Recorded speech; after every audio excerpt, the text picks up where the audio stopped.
ಈಗಾಗಲೇ ಇಡೀ ದೇಶದಲ್ಲಿ ಚುನಾವಣೆ ಎಲ್ಲ ಕಡೆ ನಡೀತಾ ಇದೆ. ಮುಂದೆ ಚುನಾವಣೆಗೂ ಕೂಡ ನಡೆಯೋದಿದೆ. ಈಗಾಗಲೇ ರಾಜ್ಯದ 14 ಲೋಕಸಭಾ ಕ್ಷೇತ್ರದಲ್ಲಿ ಈಗಾಗಲೇ ಮತದಾನ ಆಗಿದೆ. ಏಪ್ರಿಲ್ 26ನೇ ತಾರೀಕು ಎಲ್ಲ ಕಡೆ ಶಾಂತಿಯುತವಾದ ಮತದಾನ 14 ಲೋಕಸಭಾ ಕ್ಷೇತ್ರದಲ್ಲಿ ನಡೆದಿದೆ. ಅದರಲ್ಲಿ 3 JDS ಮತ್ತು ಇನ್ನು ಉಳಿದಂಥ 11 ಲೋಕಸಭಾ ಕ್ಷೇತ್ರದ BJP ಅಭ್ಯರ್ಥಿಗಳ ಚುನಾವಣೆ ಈಗಾಗಲೇ ಆಗಿದೆ. ಈಗ ಮೇ 7ನೇ ತಾರೀಕು ಇನ್ನುಳಿದ 14 ಲೋಕಸಭಾ ಕ್ಷೇತ್ರ ಚುನಾವಣೆಗಳು ನಡೆಯುತ್ತದೆ. ನಮಗೆ ಇವತ್ತು ನಮ್ಮ ಮಾನ್ಯ ಶಾಸಕರು ಮತ್ತು ಮಾಜಿ ಕಾನೂನು ಸಚಿವರು ಸುರೇಶ್ ಕುಮಾರ್ ಅವರ ನೇತೃತ್ವದಲ್ಲಿ ನಮ್ಮ 2 NDA BJP ಮತ್ತು JDSನ 2 ಕಾನೂನು ಘಟಕದ ರಾಜ್ಯ ನಾಯಕರ ತಂಡ ಈಗಾಗಲೇ ಒಂದು 21 ವಕೀಲರ ಸಂಘಗಳಿಗೆ ನಾವು ಭೇಟಿ ಕೊಟ್ಟಿದ್ದೇವೆ. ನಾವು ಮೈಸೂರು, ರಾಮನಗರ, ಮಂಡ್ಯ, ಹಾಗೆಯೇ ಕೋಲಾರ, ಹಾಸನ ಮತ್ತು ಚಿತ್ರದುರ್ಗ, ದಾವಣಗೆರೆ, ಹೀಗೆ ಹುಬ್ಬಳ್ಳಿ, ಧಾರವಾಡ ಎಲ್ಲ ವಕೀಲರ ಸಂಘಗಳಿಗೆ ಭೇಟಿ ಕೊಡ್ತಾ ಮೊನ್ನೆ ಹುಬ್ಬಳ್ಳಿ ಮತ್ತು ಕೊಪ್ಪಳದಲ್ಲೂ ಕೂಡ ವಕೀಲರ ಸಂಘಗಳಿಗೆ ಭೇಟಿ ಕೊಡ್ತಿದ್ದೆ. ಅಭೂತಪೂರ್ವವಾದಂಥ ಸ್ವಾಗತ ಸಿಗ್ತಾ ಇದೆ. ಎಲ್ಲ ವಕೀಲ ಮಿತ್ರರು, ಪ್ರಬುದ್ಧ ವಕೀಲ ಮಿತ್ರರು ಮತ್ತೊಮ್ಮೆ ನರೇಂದ್ರ ಮೋದಿ ಅವರು 3ನೇ ಬಾರಿಗೆ ಈ ದೇಶದ ಪ್ರಧಾನಮಂತ್ರಿ ಆಗಬೇಕು, ಈ ದೇಶ ಅಭಿವೃದ್ಧಿ ಪಥದಲ್ಲಿ ಸಾಗಬೇಕು ಅಂತಕ್ಕಂಥ ಮಹತ್ವಾಕಾಂಕ್ಷೆಯನ್ನು ಇಟ್ಕೊಂಡು ಎಲ್ಲ ವಕೀಲ ಬಂಧುಗಳು, ಅವರ ಕಕ್ಷಿದಾರರುಗಳು, ಈ ಥರದ ಎಲ್ಲ ಒಂದು ಒಳ್ಳೆಯ ವಾತಾವರಣ ಇಡೀ ರಾಜ್ಯದಲ್ಲಿ ನೋಡ್ತಾ ಇದ್ದೀವಿ ನಾವು. ಈಗಾಗಲೇ 14 ಲೋಕಸಭಾ ಕ್ಷೇತ್ರದಲ್ಲಿ 14 ಕೂಡ ನಾವು ಗೆಲ್ತಕ್ಕಂಥ ಒಂದು ವಾತಾವರಣ ನಮಗೆ ಈಗಾಗಲೇ ಸಮೀಕ್ಷೆಗಳಿಂದ ಸಿಗ್ತಾ ಇದೆ. ಇನ್ನು ಮುಂದೆ ನಾವು ಉಳಿದ 14 ಲೋಕಸಭಾ ಕ್ಷೇತ್ರದ ಪ್ರಚಾರ ಕಾರ್ಯವನ್ನು ಎಲ್ಲ ಕಡೆ ಮಾಡಲಿದ್ದೀವಿ. ನಾಳೆ ದಾವಣಗೆರೆಗೆ ನಾವು ವಕೀಲರ ಸಂಘಕ್ಕೆ ಭೇಟಿ ಕೊಡಲಿದ್ದೀವಿ, ಹಾವೇರಿಗೆ ಭೇಟಿ ಕೊಡಲಿದ್ದೀವಿ. ಮುಂದಿನ 2ನೇ ತಾರೀಕು ನಾವು ರಾಯಚೂರು ಮತ್ತು ಗುಲ್ಬರ್ಗ ಬಾರ್ ಅಸೋಸಿಯೇಷನ್ಸ್ಗೆ ಭೇಟಿ ಕೊಡಲಿದ್ದೀವಿ. ಹೀಗೆ ಒಂದು ಒಳ್ಳೆಯ ವಾತಾವರಣ ಇಡೀ ರಾಜ್ಯದಲ್ಲಿ ಕಾಣ್ತಾ ಇದೆ ಬಂದರೆ. ಹಾಗಾಗಿ ಇವತ್ತಿನ ಒಂದು ದೇಶದ ಚುನಾವಣೆ ಒಂದು ಸದೃಢ ದೇಶದ ಅಭಿವೃದ್ಧಿಯನ್ನು ಕಾಣಬೇಕು, ಒಂದು ಒಳ್ಳೆಯ ನಾಯಕತ್ವವನ್ನು ಗಮನಿಸಬೇಕು ಅಂತೇಳಿ ಎಲ್ಲ ಜನ ಕಾತುರದಿಂದ ಮತದಾನವನ್ನು ಮಾಡ್ತಿರ್ತಕ್ಕಂಥದ್ದನ್ನು ನಾವು ಈಗಾಗಲೇ ನೋಡಿದ್ದೇವೆ. ಹಾಗಾಗಿ ಒಂದು ಒಳ್ಳೆಯ ವಾತಾವರಣ ಇದೆ. ಕಾಂಗ್ರೆಸ್ಗೆ ಗ್ಯಾರಂಟಿ ಕಾರ್ಡನ್ನು ಬಿಟ್ಟರೆ ಇನ್ಯಾವುದೇ ಒಂದು ನಾಯಕತ್ವದ ಹೆಗ್ಗುರುತಾಗಲಿ ಕಾಣ್ತಾ ಇಲ್ಲ. ಅವರಿಗೆ ನಾಯಕತ್ವದ ಜೊತೆಗೆ ಇನ್ಯಾವುದೇ ರೀತಿಯ ಒಂದು ಭರವಸೆ ಅವರಿಗೆ ಕಣ್ಮುಂದೆ ಕಾಣ್ತಾ ಇಲ್ಲ. ಅವರು ಏನು ಮಾಡ್ತಾಯಿದ್ದಾರೆ, ಕಳೆದ ಒಂದು ವಾರದಿಂದ ಪ್ರತಿದಿನ ಪತ್ರಿಕೆಗಳಲ್ಲಿ ಖಾಲಿ ಚೆಂಬಿರ್ತಕ್ಕಂಥ ಚಿತ್ರವನ್ನು ಕೊಡ್ತಕ್ಕಂಥದ್ದು, ದೇಶದ ಪ್ರಧಾನಮಂತ್ರಿಗಳು ಪ್ರವಾಸಕ್ಕೆ ಬಂದಂಥ ಸಂದರ್ಭದಲ್ಲಿ ಖಾಲಿ ಚೆಂಬು ಪ್ರದರ್ಶನ ಮಾಡ್ತಕ್ಕಂಥದ್ದು ಇರ್ಬೋದು. ಇದು ಅವರು ಈ ದೇಶದ ಪ್ರಧಾನಮಂತ್ರಿಗೆ ತೋರ್ತಕ್ಕಂಥ ಅಗೌರವವನ್ನು ನಾವಿಲ್ಲಿ ಎದ್ದು ಕಾಣ್ತಾ ಇದ್ದೇವೆ. ಅದಕ್ಕೆ ಮಾನ್ಯ ಪ್ರಧಾನಮಂತ್ರಿ ದೇವೇಗೌಡರು ಪ್ರಧಾನಮಂತ್ರಿ ನರೇಂದ್ರ ಮೋದಿಯವರ ಸಮಾವೇಶದಲ್ಲಿ ಭಾಷಣದಲ್ಲಿ ಈ ಕಾಂಗ್ರೆಸ್ನವರು ತೋರಿಸ್ತಕ್ಕಂಥ ಚೆಂಬು ಅದು ಖಾಲಿ ಚೆಂಬಲ್ಲ, ನರೇಂದ್ರ ಮೋದಿಯವರು ಮುಂದಿನ ದಿನಗಳಲ್ಲಿ ದೇಶದ ಅಭಿವೃದ್ಧಿಯ ಅಕ್ಷಯ ಪಾತ್ರೆ ಮತ್ತಷ್ಟು ಕೆಲಸಗಳನ್ನು ಚುನಾವಣೆಗೆ ಮಾಡ್ತಾ ಈ ದೇಶದ ಅಭಿವೃದ್ಧಿ ಕೆಲಸಗಳನ್ನು ವಕೀಲರು ತಿಳಿಸ್ತಾ ಇದ್ದಾರೆ. ಈ ದೇಶದಲ್ಲಿ ಆಗಿರ್ತಕ್ಕಂಥ ರೈಲ್ವೇಸ್ ಇರ್ಬೋದು, ಈ ದೇಶದಲ್ಲಿ ಆಗಿರ್ತಕ್ಕಂಥ ವಿಮಾನ ನಿಲ್ದಾಣಗಳ ಬಗ್ಗೆ ಇರ್ಬೋದು, ಈ ದೇಶದಲ್ಲಿ ಆಗಿರ್ತಕ್ಕಂಥ ರೈತರಿಗೆ ಮಾಡಿರ್ತಕ್ಕಂಥ ಕೆಲಸ ಕಾರ್ಯಗಳಿರ್ಬೋದು, ಈ ಥರ ಹಲವಾರು ಅಭಿವೃದ್ಧಿ ಕಾರ್ಯಗಳನ್ನು ನಾವೀಗಾಗಲೇ ಕೊಟ್ಟಿದ್ದೇವೆ. ಈ ಇಡೀ ರಾಜ್ಯದಲ್ಲಿ ಇವತ್ತು ಏನು ಕೇಂದ್ರದಿಂದ ಕೊಡ್ತಕ್ಕಂಥ ಅಕ್ಕಿಯನ್ನು ಅವರ ಚಿತ್ರವನ್ನು ಹಾಕಿಕೊಂಡು ಕೊಡ್ತಕ್ಕಂಥ ಅಕ್ಕಿ ರಾಜ್ಯದಿಂದ ಕೊಡ್ತೀವಿ ಅಂತಕ್ಕಂಥ ಬಿಂಬಿಸ್ತಕ್ಕಂಥ ಕೆಲಸ ಇರ್ಬೋದು, ಈ ಥರ ಸುಳ್ಳು ಭರವಸೆಗಳನ್ನು ರಾಜ್ಯ ಸರ್ಕಾರ ಕೊಟ್ಟು ಜನಗಳನ್ನು ಮರಳು ಮಾಡಲಿಕ್ಕೆ ಹೊರಟಿದೆ. ಈಗಾಗಲೇ 2023ರ ಅಸೆಂಬ್ಲಿ ಚುನಾವಣೆಯಲ್ಲಿ ಜನಗಳನ್ನು ಮರಳು ಮಾಡಿ ಆಗಿದೆ. ಈಗ ಮತ್ತೆ ಲೋಕಸಭೆಗೆ ಮರಳು ಮಾಡಲಿಕ್ಕೆ ಹೊರಡ್ತಾ ಇದ್ದಾರೆ. ಅದ್ಯಾವುದೂ ರಾಜ್ಯದಲ್ಲಿ ನಡೆಯೋದಿಲ್ಲ. ಇವತ್ತು ನರೇಂದ್ರ ಮೋದಿ ಅಂತ ನಾಯಕತ್ವವನ್ನು ಜನ ಒಪ್ಪಿದ್ದಾರೆ. ಮುಂದೆ ಸದೃಢವಾದ ಒಂದು ಭಾರತದಲ್ಲಿ ನರೇಂದ್ರ ಮೋದಿ ನೇತೃತ್ವ ಸರ್ಕಾರ ಬರ್ತಕ್ಕಂಥ ಎಲ್ಲ ಭರವಸೆಗಳು ಇಡೀ ದೇಶದಲ್ಲಿ ಕಾಣ್ತಾ ಇದೆ.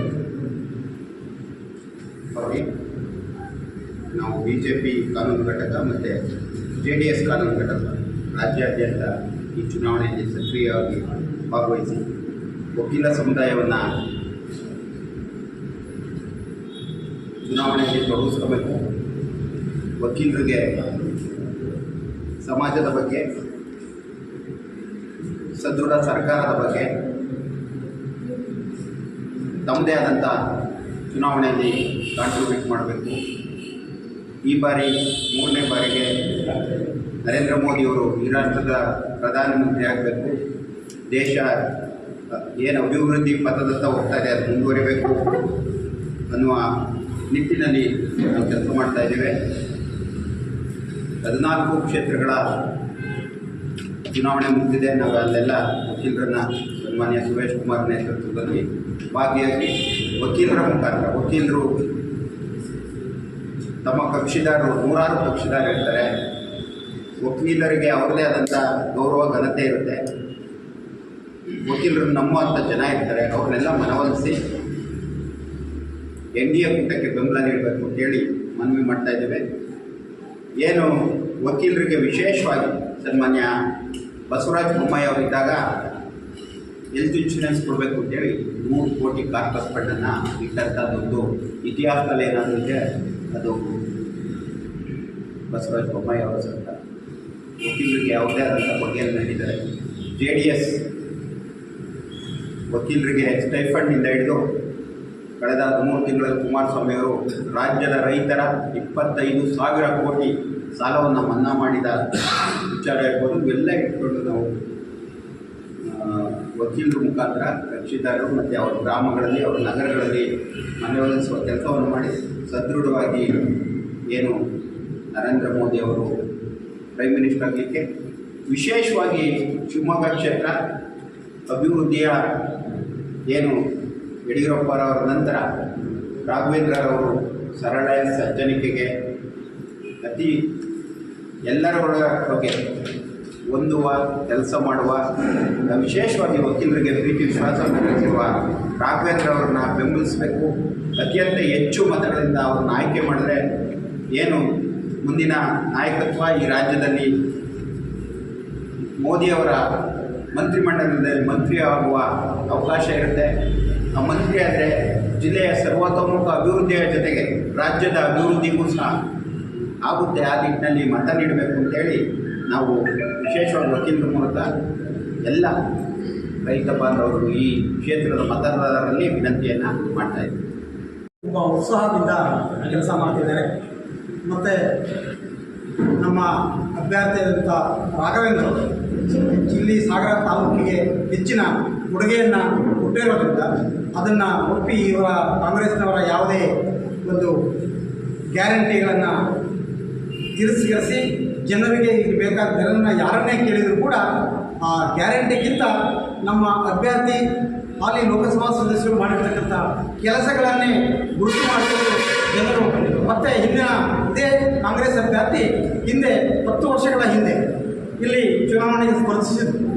ತದನಂತರದಲ್ಲಿ ಅವರು ಸಾಗರದ ಜನತೆಗೆ, ಶಿವಮೊಗ್ಗ ಜಿಲ್ಲೆಯ ಜನತೆಗೆ ಯಾರಿಗೂ ಸಿಗಲಿಲ್ಲ. ಆದ್ದರಿಂದ ಸುಲಭವಾಗಿ ಸಿಗ್ತಕ್ಕಂಥ ನಮ್ಮ ಅಭ್ಯರ್ಥಿಯನ್ನು ಗೆಲ್ಲಿಸ್ತಾರೆ. ಅತಿ ಹೆಚ್ಚಿನ ಸಂಖ್ಯೆಯಲ್ಲಿ ನಾವು ಸಾಗರದಲ್ಲಿ ಲೀಡ್ ಕೊಡ್ತೀವಿ ಅಂತೇಳಿ ಈ ಸಂದರ್ಭದಲ್ಲಿ ಹೇಳ್ತೀವಿ. ನಾವು ನಮ್ಮ ರಾಜ್ಯಕ್ಕೆ ಏನು ಬರಬೇಕೋ ಅದು ಬರಬೇಕು ಅನ್ನೋದರಲ್ಲಿ ನಮ್ಮದು ಎರಡು ಮಾತಿಲ್ಲ. ನಮ್ಮ ರಾಜ್ಯಕ್ಕೆ ಏನು ಬರಬೇಕು, ಹಿಂದೆ ರಾಜ್ಯಕ್ಕೆ ಕೇಂದ್ರ ಸರ್ಕಾರ ಕಾಂಗ್ರೆಸ್ ಇದ್ದಾಗ ಈ ರಾಜ್ಯಕ್ಕೆ ಆಗಿರೋ ಅಷ್ಟು ಅನ್ಯಾಯ ಕೇಂದ್ರದಲ್ಲಿ ಕಾಂಗ್ರೆಸ್ ಇದ್ದಾಗ ಕರ್ನಾಟಕಕ್ಕಾದ ಅನ್ಯಾಯ ಎಲ್ಲಿಗೂ ಆಗಿಲ್ಲ. ಅವ್ರಿಗೆ ನೈತಿಕತೆಯೇ ಇಲ್ಲ. ಕಾಂಗ್ರೆಸ್ನವ್ರಿಗೆ ಅದ್ರ ಬಗ್ಗೆ ಮಾತಾಡೋ ನೈತಿಕತೆ ಇಲ್ಲ. ಸರ್, ನೀವು ವಕೀಲ ಪ್ರಕೋಷ್ಠದಿಂದ ಪತ್ರಿಕಾಗೋಷ್ಠಿ ಮಾಡ್ತಾಯಿದ್ದೀರಿ. ಭಾರಿ ಮುಖ್ಯ ಅಂದರೆ ಪ್ರಜಾಪ್ರಭುತ್ವದಲ್ಲಿ ಮತದಾನ. ನಾಗಾಲ್ಯಾಂಡ್ ಅನ್ನುವಂಥ ರಾಜ್ಯದ 6 ಜಿಲ್ಲೆಗಳಲ್ಲಿ 0% ಮತದಾನ ಆಗಿದೆ. ಪ್ರಜಾಪ್ರಭುತ್ವ ಇದ್ದರೆ ಸ್ವಲ್ಪ ಧಕ್ಕೆ ಆದಂಗೆ ಕಾಣಲ್ಲ. ಅಲ್ಲ, ಈಗ ಒಂದೊಂದು ಕಡೆ ವ್ಯವಸ್ಥೆ ಹೆಂಗಿದೆ ಅಂತ ಸಂದರ್ಭಗಳು ಹೇಳಬೇಕು. ಜಮ್ಮು ಕಾಶ್ಮೀರದಲ್ಲೂ ಅಷ್ಟೇ ಒಂದ್ಸತಿ ಎಲೆಕ್ಷನ್ಗೆ 2%, 1% ಅಂತ ಪರಿಸ್ಥಿತಿ. ಇವತ್ತು ಪ್ರಜಾಪ್ರಭುತ್ವ ಮರುಸ್ಥಾಪನೆ ಆಗಿದೆ, ಚುನಾವಣೆ ನಡೀತಾ ಇದೆ. ಅಲ್ಲೂ ಅಷ್ಟೇ ಮುಂದಿನ ದಿನಗಳಲ್ಲಿ ಅದು ಮಣಿಪುರದಲ್ಲಿ ಇವತ್ತು ಏನಿದೆ ಮುಂದೆ ಸರಿ ಹೋಗ್ಬೋದು.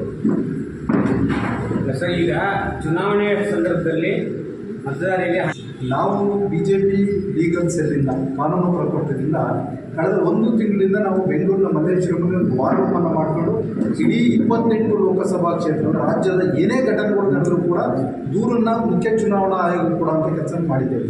ತಾವು ಹೇಳಿದಂಥದ್ದು ಚಾಮರಾಜನಗರ ಇರ್ಬೋದು, ಬೆಂಗಳೂರು ಗ್ರಾಮಾಂತರ ಕಾನ್ಸ್ಟಿಟ್ಯೂನ್ಸಿಗಳಲ್ಲಿ ಅವರು ಗ್ಯಾರಂಟಿ ಬ್ರೋಚರನ್ನು ಹಿಡ್ಕೊಂಡು ಅದ್ರ ಜೊತೆಗೆ ಆಮಿಷದ ರೀತಿ ಕಾರ್ಡನ್ನೆಲ್ಲ ಹಂಚ್ತಾ ಇದ್ರು. ಅದ್ರ ಬಗ್ಗೆ ನಾವು ಮುಖ್ಯ ಚುನಾವಣಾ ಆಯೋಗಕ್ಕೆ ದೂರನ್ನು ಕೂಡ ಸಲ್ಲಿಸ್ತೀವಿ. ಅವರೇನು ಹೇಳ್ತಾರೆ, ಯಾವುದೇ ನೀವು ದೂರನ್ನು ಕೊಡಬೇಕಾದ್ರೆ ಅದು ಆಮಿಷ ಕೊಡೋ ರೀತಿ ಯಾವುದಾದ್ರು ಹಣದ ರೂಪದಲ್ಲಿ ಕಾರ್ಡಲ್ಲಿ ಸ್ವೈಪ್ ಮಾಡಿ ತೊಗೊಳೋವಂಥದ್ದು, ಇಂಥ ಕಡೆ ಹೋದರೆ ರೇಷನ್ ಕೊಡೋವಂಥದ್ದಿದ್ದರೆ ಆ ಥರದ ಪ್ರೂಫನ್ನು ಕೊಡಿ. ಇದು ಅವ್ರ ಭರವಸೆಗಳು, ಚುನಾವಣಾ ಪ್ರಣಾಳಿಕೆಯ ಭರವಸೆಗಳ ಪಾಂಪ್ಲೇಟ್ ಕೊಡ್ತಾ ಇದ್ದಾರೆ. ಹಾಗಾಗಿ ನಾವೇನು ಮಾಡೋದಿಲ್ಲ ನಮ್ಮ ರೀತಿ ಅವರೊಂದು ಲೀಗಲ್ ಸುಪ್ರೀಂ ಕೋರ್ಟಲ್ಲಿದೆ, ಅದು ಮ್ಯಾಟ್ರು ಸುಪ್ರೀಂ ಕೋರ್ಟಲ್ಲಿದೆ. ಆ ಥರದ ಆನ್ಸರ್ನ ಕೊಟ್ಟರು. ಹಾಗಾಗಿ ಅವ್ರು ಏನೇ ಭರವಸೆ ಕೊಡಲಿ ಸರ್, ಅದ್ಯಾವುದೂ ಕೂಡ ಈಗ ಒಂದು ಕುಟುಂಬಕ್ಕೆ 1 ಲಕ್ಷ ರೂಪಾಯಿ ಕೊಡ್ತೀವಿ ವರ್ಷಕ್ಕೆ ಅಂದ್ರೆ ಸಾಧ್ಯ ಇದೆಯಾ? ನೀವೇ ಯೋಚನೆ ಮಾಡಿ, ಸಾಧ್ಯ ಇದೆಯಾ? ಅದು ಒಂದು ಲಕ್ಷ ರೂಪಾಯಿ ಒಬ್ಬರಿಗೆ ಎಂಪ್ಲಾಯ್ಮೆಂಟ್ ಕೊಡ್ತೀವಿ, ಒಬ್ಬ ಓದಿ ಆಚೆ ಬಂದಂಥ ವಿದ್ಯಾರ್ಥಿಗೆ ಎಂಪ್ಲಾಯ್ಮೆಂಟಲ್ಲಿ 1 ಲಕ್ಷ ರೂಪಾಯಿ ಸ್ಯಾಲ್ರಿ ಕೊಡ್ತೀವಿ. ಎಷ್ಟು ಮಾತ್ರ ಮಾಡೋಕ್ಕೆ ಸಾಧ್ಯ?